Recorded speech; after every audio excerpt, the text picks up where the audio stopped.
Hello guys, welcome है आप सबका पूजा की दुनिया में। आप सबको प्यारी प्यारी गुड मॉर्निंग, राम राम, सत श्री अकाल, नमस्कार। तो एक नई मॉर्निंग आपको मुबारक हो। हर मॉर्निंग आपके लिए एक अच्छी खबर लेके आए, परमात्मा की याद लेके आए। तो दिन रात परमात्मा को याद करते रहो। रोज़ ये संकल्प करो कि हम अच्छे कर्म करेंगे, किसी का दिल नहीं दुखाएंगे। तो एक बार फिर से करती हूँ मैं आपको राम राम, प्यारी प्यारी गुड मॉर्निंग। तो शुरुआत करते हैं हम आज के दिन की और आज के व्लॉग की। तो आप भी कीजिए प्रकृति मैया के दर्शन, जो दिन रात सबकी सेवा करती है। कहते हैं नदियाँ न पिए कभी अपना जल, पेड़ न खाए कभी अपना फल।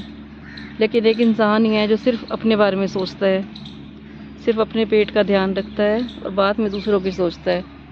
तो आप कोई भी कर्म करें तो पहले दूसरों की सोचें और फिर अपने बारे में सोचें। कुछ भी बोल लें तो ये सोचें कि सामने वाले को क्या असर पड़ेगा मेरे इस बोल से।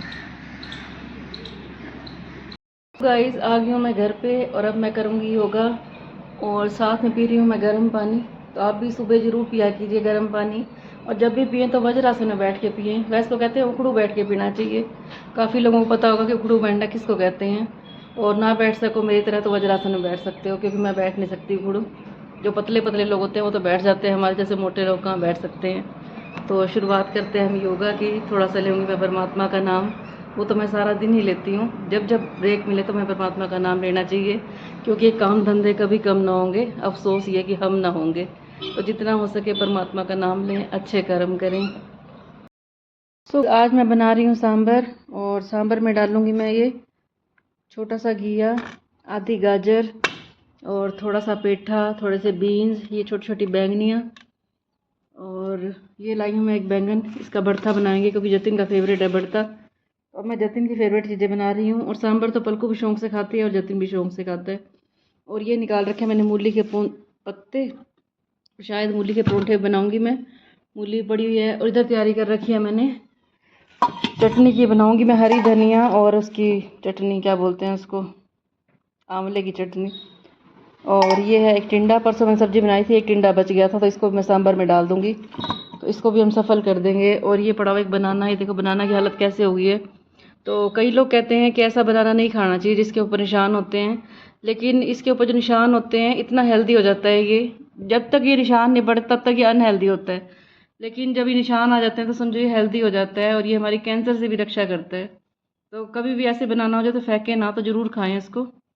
तो आज जिस दिन सांभर खाना हो। और इधर चल रहा है जतिन का ऑफिस, वो देखो सुबह होती है और ये लगता है काम पे, सारा दिन काम। और खुशी के लिए पैक कर दिया मैंने सैंडविच, और एक मैंने जतिन को भी दे दिया, ये पैक कर रखा मैंने। और इधर गर्म हो रही है कड़ी। कल वाली कड़ी बची थी और खुशी को बहुत पसंद आई थी, कह रही थी थोड़ी सी डिब्बी में डाल के दे दो मेरे को। गाइस, काट लिया मैंने सांभर का सामान। घिया, थोड़ा सा पेठा, थोड़ा सा बैंगन, गाजर, बीन्स, एक टिंडा, ये भिगो के रख दिया मैंने। और इधर बना रही हूँ मैं तुलसी वाली चाय। और आज चाय जतिन भी पिएगा। आज हम माँ बेटा इकट्ठे टी पार्टी करेंगे। आज जिसने चाय पीनी हो। और ये निकाल लिया मैंने अपने कप। और ये आज नए बिस्किट आए हैं, इसके पापा लेके आए थे, ट्राई करते हैं, पता नहीं क्या है इसके अंदर। और मेरे वाले बिस्किट ख़त्म हो गए हैं, देखते हैं चाय कैसे पीऊँगी मैं। सो गाइस, आ जाओ पी लो चाय जतिन अरोड़ा के साथ, टी पार्टी। और साथ में लिए हमने वो वाले बिस्किट और ये डिब्बा जो शादी से लेके आया था, ये खोल रखा है इसने।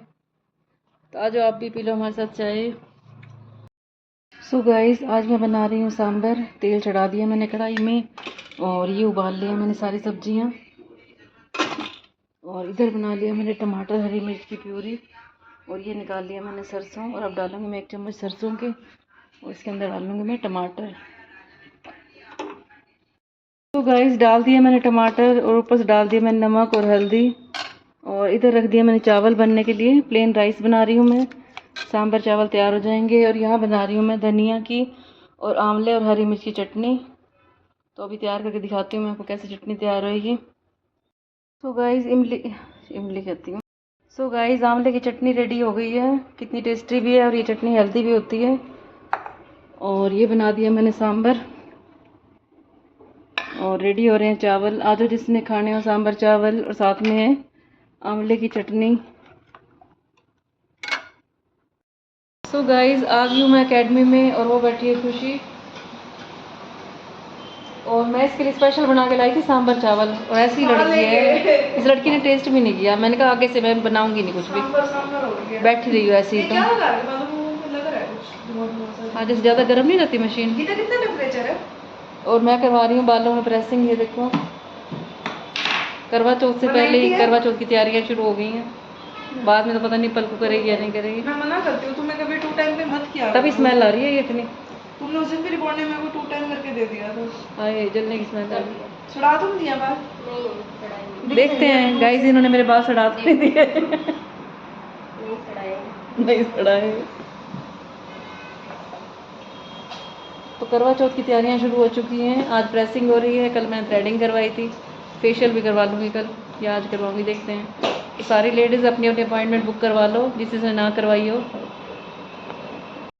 तो गाइस खुशी और जतिन जा रहे हैं घूमने और मेरे को साथ ले नहीं जा रहे। देख लो कैसे हैं ये, मेरे को आज घर ही छोड़ के जा रहे हैं। चलो ठीक है, बाय बाय, मैं घर ही खुश हूँ। आराम से जाना है। सो गाइस आ गए हम घर पे और अब है टाइम ब्लॉग के एंड करने का, लेकिन उससे पहले लेंगे हम परमात्मा का नाम। और आज हम बात करेंगे श्री रामचंद्र जी की, उनके चरित्र के ऊपर बात करेंगे। कहते हैं कि वो एक अच्छे पति भी थे, अच्छे बेटे भी थे, अच्छे भाई भी थे। उनका पूरा जीवन त्याग में बीता था, उन्होंने हर किसी को रिस्पेक्ट दी थी। कहते हैं जब रामचंद्र जी की शादी हुई थी तो उन्होंने सीता मैया को एक वचन दिया था। उन्होंने कहा था कि मेरे पिताजी ने 3 शादियाँ की थी, और जब मेरी बड़ी माँ के आगे छोटी माँ आई होगी तो उन्हें कितना बुरा लगा होगा। तो मैं तुम्हें वचन देता हूँ कि मेरी ज़िंदगी में कोई और नहीं आएगी तुम्हारे अलावा।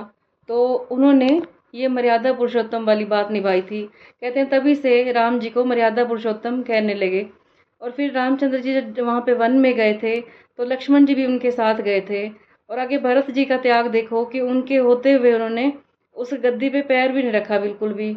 उन्होंने कहा था कि ये मेरे भैया की अमानत है, जब वो आएंगे तो मैं ये राजपाट उन्हीं को सौंप दूंगा।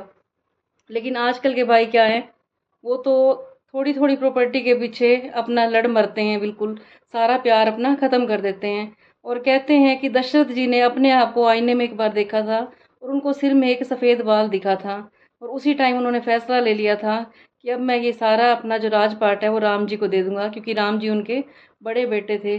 और कहते भी हैं कि कोई भी काम करो तो अपने बड़े बेटे से पूछ के करना चाहिए। कहते हैं बड़ा बेटा और पापा एक समान होते हैं, तो हमेशा बड़े भाई की इज्जत करनी चाहिए, ये भी सिखाया जाता है रामायण में। और फिर दशरथ जी ने राम जी को राजपाट देने का फैसला ले लिया था, लेकिन भरत ने उस राजपाट को छुआ भी नहीं था। उसने कहा था ये मेरे भाई की अमानत है। और आजकल क्या होता है कि माँ बाप की गलतियाँ बच्चे भुगतते हैं। माँ बाप अपने होते हुए कोई फैसला नहीं ले पाते, और होता क्या है कि दोनों भाई एक दूसरे के दुश्मन हो जाते हैं। तो थोड़ी थोड़ी गलतियों के कारण बच्चों के अंदर इतनी अनबन हो जाती है। तो माँ बाप को भी ये सीख लेनी चाहिए। रामायण से हमें एक एक बात सीखने को मिलती चाहिए, कितना त्याग भरा हुआ है। कहते हैं कि जब सीता मैया को रावण चुरा के ले गया था तो राम जी ने युद्ध के लिए एक यज्ञ करना था, और जब उन्होंने यज्ञ करना था तो उन्हें एक पुरोहित की जरूरत पड़ी थी। तो फिर जामवंत जी को उन्होंने भेजा था वहाँ पे कि आप पुरोहित के लिए इंतज़ाम करके आओ। तो उन्होंने कहा था इस जंगल में कोई पुरोहित नहीं मिलेगा, और यहाँ पे पुरोहित रावण से अच्छा कोई पुरोहित नहीं है, जो वैष्णव है, जो शिव की भक्ति करता है। तो वो रावण जी के पास गए थे और उन्होंने कहा था कि यहाँ पे मेरे मित्र हैं जिन्होंने यहाँ पे यज्ञ करना है और तुम्हें वहाँ का पंडित बनना पड़ेगा। तो रावण ने एक बार उनसे पूछा क्या ये वही दोनों बनवासी हैं, राम और लक्ष्मण हैं, जिनके लिए तुम मुझे बुलाने आए हो? तो उन्होंने हाँ कर दी। कहने लगे ठीक है, पुरोहित का फर्ज होता है। तो कहते हैं दुश्मनी निभाना भी, देखो दुश्मन होते हुए भी उसने राम का साथ दिया था और रावण उनके साथ गया था। और रावण फिर रात को उसको भेजता है वहाँ पे, अपने बेटे को भेजता है वहाँ पे मेघनाथ को कि जाके तुम सीता मैया को लेके आओ। कहते हैं कि कोई भी धार्मिक अनुष्ठान करते हैं वो बिना पत्नी के अधूरा होता है, तो कोई फ़ायदा ही नहीं होता। हमें कोई हवन वगैरह करते हैं अगर पति पत्नी एक साथ न बैठे। तो वो सीता मैया को भी साथ ले गए थे। उन्होंने ये कहा था कि ये सिर्फ हवन तक तुम चलोगी, वहाँ पे हवन होते ही तुम वापस आ जाओगी। तो देखो राम जी के साथ रावण ने भी कितना अच्छा किया था। और रावण जब वहाँ पे गया तो राम जी ने कहा कि मैं तैयार हूँ ये करने के लिए। तो रावण ने कहा ठीक है, सामग्री लेके आओ। सामग्री में फिर उन्होंने बाद में पूछा कि अपनी पत्नी को बुलाओ, तो उन्होंने कहा मेरी पत्नी तो यहाँ पे नहीं है। तो फिर उसने कहा कि ये पंडित का फ़र्ज होता है कि सब कुछ पूरा होना चाहिए, ये उसी का फ़र्ज होता है। तो रावण ने कहा मेघनाथ को कि तुम सीता मैया को लेके आओ और सीता को बिठाओ। तो सीता को ले आया गया और वहाँ पे हवन हुआ और इस हिसाब से उनका हवन कंप्लीट हुआ। और फिर रावण ने उनको आशीर्वाद भी दिया, क्योंकि जब भी पंडित कोई भी बैठता है तो वो आशीर्वाद जरूर देता है, वो अपनी दुश्मनी दोस्ती सब भुला के अपने फर्ज निभाता है। तो रावण ने एक पंडित होने का भी देख लो फर्ज निभाया। और कहते हैं जब राम और रावण का युद्ध हो गया था, जब रावण की डेथ हो गई थी तो मंदोदरी आई थी राम जी से मिलने के लिए। तो कहने लगी कि मुझे राम जी से मिलवाओ।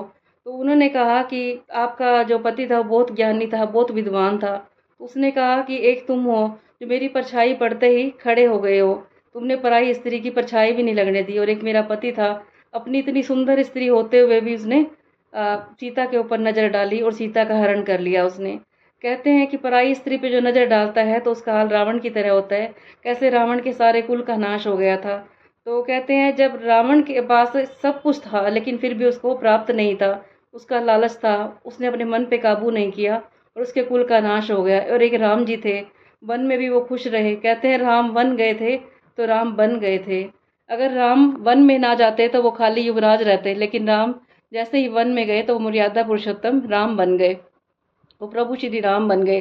तो राम जी जैसा जीवन होना चाहिए, त्याग तपस्या वाला। भरत जैसा प्यार होना चाहिए। और आज भी लोग मिसाल देते हैं कि देवर हो तो कैसा हो, तो सारे ये कहते हैं लक्ष्मण जैसा हो, भरत जैसा भाई हो। तो आज तक एग्जाम्पल दिए जाते हैं, कभी ये नहीं कहते कि रावण जैसा भाई हो, क्योंकि रावण कहता था कि मैं राम से नहीं हारा, मैं हारा हूँ तो अपने भाई से।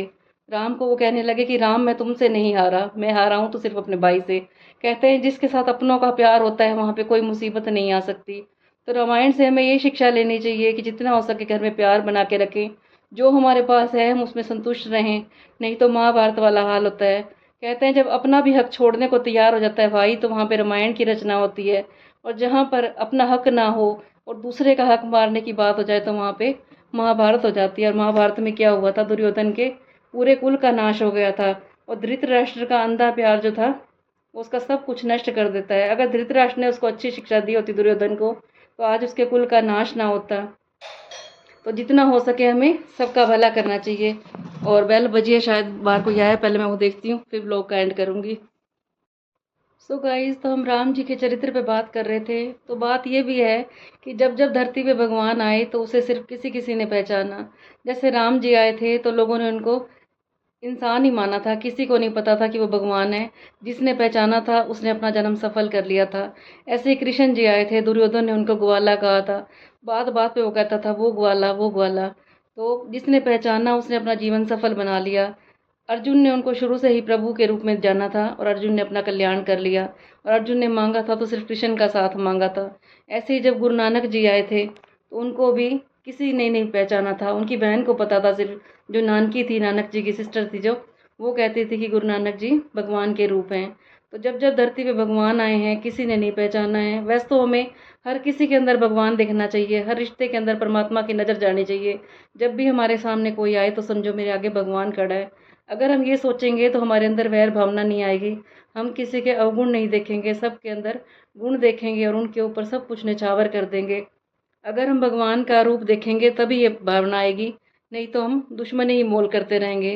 होता क्या है, हम किसी के घर जाते हैं या हमारे घर कोई आता है तो हम उनकी अच्छाइयाँ नहीं देखते, सिर्फ हम उनकी बुराइयाँ पकड़ लेते हैं। उन्होंने हमारे साथ ये किया, 6-6 महीने 6-6 साल पहले वाली बातें वो याद रखते हैं, लेकिन जो हम अच्छाई करते हैं वो लोग याद नहीं करते। तो करना हमें क्या चाहिए, हर किसी के अंदर परमात्मा के दर्शन करने चाहिए। कहते भी हैं, एक बार हम राधा स्वामी के सत्संग में गए थे तो उन्होंने ये बात कही थी, मेरे को आज तक ये बात याद है, कि तुम भगवान को ढूंढने के लिए मंदिरों में जाते हो, गुरुद्वारों में जाते हो, तीर्थों में जाते हो, लेकिन जो भगवान ने बनाए हुए प्राणी बना रखे हैं, तुम पहले उनमें परमात्मा का दर्शन करो, फिर तुम्हें भगवान की प्राप्ति होगी। तो पहले तो हमें इंसानों के अंदर भगवान देखना है। जो भगवान ने हमारे रिश्ते बना के भेज रखे हैं उनमें तो हम दुश्मनी बनाते हैं। कहते हैं एक बार एक मूर्तिकार होता है और वो परमात्मा को शिकायत करता है कि परमात्मा, मुझे तेरे बनाए हुए बंदों की बड़ी हंसी आती है, जो तुमने मूर्तियां बना रखी हैं वो तो आपस में वैर भाव रखती हैं, और जो मेरी बनाई हुई मूर्तियां लोग उनके आगे सिर झुकाते हैं। ये इंसान भी अजीब है। तो जितना हो सके हमें जीते जी इंसानों की कदर करनी चाहिए, उनके अंदर परमात्मा का दर्शन करना चाहिए। कहते भी हैं आत्मा परमात्मा अलग रहे बहुकाल। तो जितना हो सके हमें सब में प्यार रखना चाहिए।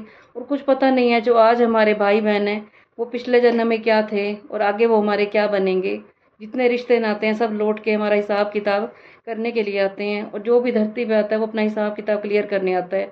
किसी का किसी ने मार लिया तो वो लेने आएगा, कोई भाई बन के आएगा, कोई बेटा बन के आएगा। तो जो भी अपने करना है यहीं पे क्लियर कर दो, किसी का 1 रुपया भी मत खाओ, क्योंकि सब यहीं का यहीं रह जाएगा और फिर हमें जन्म लेना पड़ेगा। और किसी से कोई गलती भी होगी तो यहीं पे क्षमा मांग लो। मैं तो ये सोचती हूँ अगर क्षमा मांगने के लिए हमें दोबारा जन्म लेना पड़ेगा, कहते हैं परमात्मा कहते हैं कि यही अपना क्लियर कर लो, नहीं तो फिर जन्म मरण के चक्कर में आओगे। क्योंकि भगवान ने तो कहना कहते हैं ये जो प्रकृति है किसी का कुछ भी नहीं रखती, सबको 10 गुना करके देती है, चाहे हमें 10 जन्म लेने पड़े, लेकिन हमें सब अपनी करनी यहीं पे भुगतनी है। तो जितना हो सके हमें अच्छे कर्म करने हैं। और अब मैं व्लॉग का एंड कर रही हूँ, मेरे से कोई गलती होगी तो मुझे क्षमा करना। और फिर मिलेंगे हम आपको नेक्स्ट व्लॉग में। परमात्मा करे आपके ऊपर सब देवी देवताओं की कृपा बनी रहे, सब ऐसे ही तरक्की करते रहो, सब खुश रहो। सबको राम राम, शुभ रात्रि, गुड नाइट।